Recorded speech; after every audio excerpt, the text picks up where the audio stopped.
Did you know there was a time in America when it was illegal for you to own gold? Right in the middle of the Great Depression, the US government forced its citizens to hand over their gold. Then, it immediately revalued it much higher, making billions of dollars practically overnight. Here's the story of how the US government bought gold cheap from its own people. Back in 1933, the United States was in the grip of the Great Depression. The situation was dire.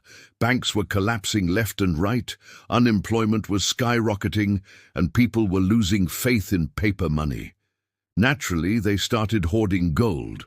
It was a tangible asset, something they could trust, but this created a massive problem for the government. If everyone was holding on to their gold, the government couldn't effectively control the money supply or stimulate the economy. So, in April 1933, President Franklin D. Roosevelt took a drastic step. He signed Executive Order 6102. This order wasn't a suggestion. It was a demand. It required all Americans to turn in their gold coins, gold bullion, and gold certificates to the Federal Reserve. In exchange, citizens were paid the official rate at the time, which was $20.67 per ounce. But here's where the story takes a fascinating twist. Just 1 year later, in 1934, Roosevelt signed the Gold Reserve Act. This new law officially raised the price of gold to $35 an ounce. Let that sink in. All the gold the government had just collected from the public at $20.67 an ounce instantly became almost 70% more valuable on its own books. It was a brilliant, if controversial, financial maneuver. So how much gold are we talking about?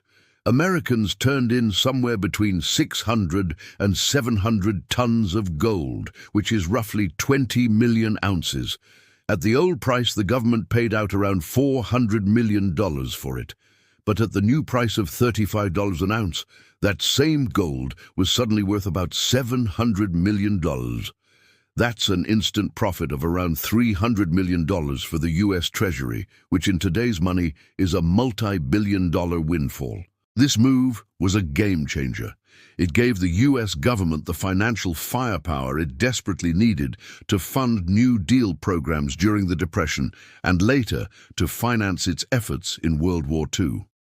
By the 1940s, America held more gold than any other country in history, over 20,000 tons stored in places like Fort Knox. This immense gold reserve made the US dollar the backbone of the entire world's financial system, solidifying its status as the global reserve currency.